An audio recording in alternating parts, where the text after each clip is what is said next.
Hallo, hier ist Meini. Vor euch seht ihr den Hauptgang meiner Abschlussprüfung. Rosa Tafelspitz auf Kartoffelstampf, Wurzelgemüse und Meerrettichsoße. Das Rezept findet ihr unten in der Videobeschreibung. In diesem Video zeige ich euch, wie man den Tafelspitz richtig schneidet, damit die Prüfer keinen Grund haben, dich durchfallen zu lassen. Dann zeige ich euch, wie ich einen Kartoffelstampf mache, mit den Gemüseresten eine Brühe ansetze und die Meerrettichsoße zubereite. Wollt ihr noch mehr Videos sehen, dann abonniert meinen Kanal. Hier haben wir einmal Lauch, Sellerie und Karotten. Diese drei Sachen werden wir in dünne Stifte schneiden und später in den Tafelspitz rollen. Hier ist der frische Meerrettich für die Soße. Die Zwiebeln und Kartoffeln sind für den Kartoffelstampf. Normalerweise nimmt man für den Stampf mehlig kochende Kartoffeln. Die IHK stellt hier unten aber nur vorwiegend festkochende Kartoffeln zur Verfügung.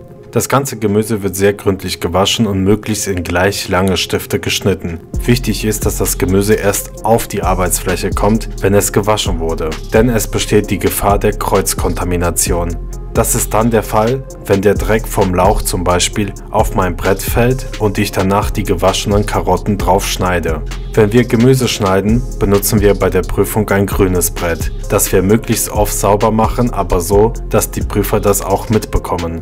Das ist deshalb wichtig, weil sie jemanden haben durchfallen lassen, unter anderem weil der Prüfling angeblich wie auch immer, sein Brett nicht oft genug gewechselt bzw. sauber gemacht hat. Jetzt habe ich alle drei Gemüsesorten in Stifte geschnitten. Danach schneide ich die Zwiebeln in Würfel, aber vorher gebe ich die Schale mit in den Behälter, weil wir gleich eine Brühe daraus kochen. Dafür gebe ich etwas Wasser in einen Topf, Lorbeerblatt, Piment und Pfefferkörner rein, Salz rein und möglichst lange köcheln lassen. Salz gebe ich wegen dem hygroskopischen Effekt rein. Was das genau nochmal war, blende ich oben ein. Bevor wir gleich den Tafelspitz filetieren und die Reste mit in die Brühe geben, schälen wir die Kartoffeln, schneiden sie etwas kleiner, damit sie schneller gar werden und bringen sie im Salzwasser zum Kochen.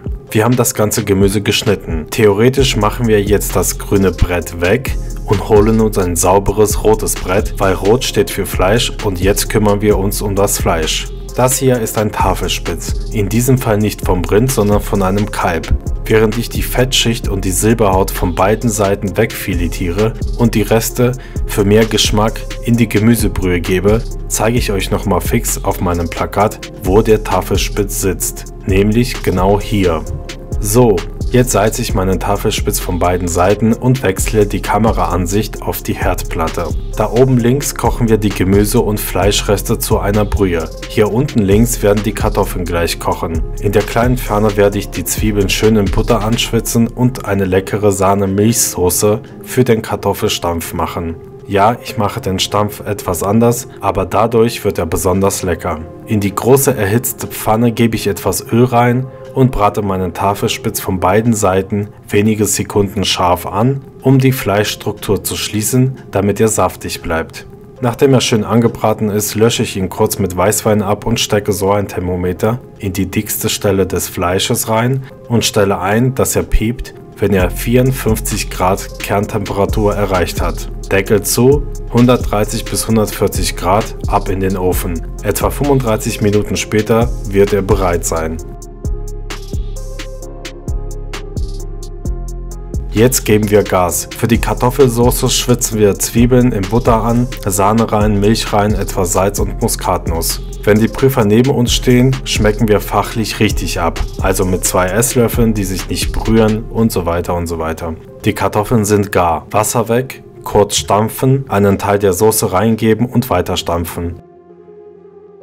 Die restliche Soße reingeben und einfach warm halten. Jetzt machen wir schnell die Meerrettichsoße. Butter schmelzen. Bevor gleich Mehl reinkommt und wir eine Mehlschwitze machen, wird noch die Brühe mit einem Haarsieb und Passiertuch passiert.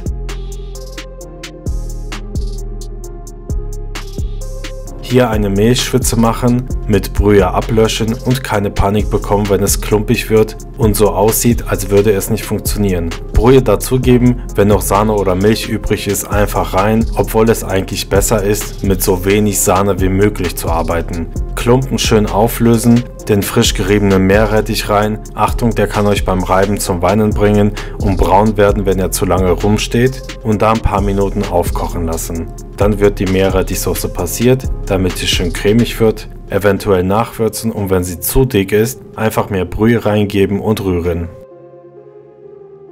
Wir haben noch Brühe übrig, da geben wir jetzt das Gemüse rein und kurz aufkochen lassen. Das Fleisch ist fertig, hat ein paar Minuten geruht und kommt auf ein rotes, sauberes Brett. So verläuft die Faserstruktur. Wir müssen gegen die Faserstruktur schneiden, damit das Fleisch zart wird. Jemand, der die Prüfung leider nicht bestanden hat, hat als Rückmeldung bekommen, dass er unter anderem das Fleisch leider mit der Faserstruktur geschnitten hat und das Fleisch war dadurch sehr zäh. Jetzt noch 6 Teller anrichten und der Hauptgang kann raus. Ein kleiner Tipp am Ende: Wenn der Prüfer eure Soßen oder irgendetwas probiert und ein komisches Gesicht macht oder sowas sagt wie „Was soll das denn werden?", lasst euch nicht verunsichern, er testet euch auf Stress. In diesem Sinne abonniert meinen Kanal und schaltet wieder ein, wenn es heißt: Hallo, hier ist Meini.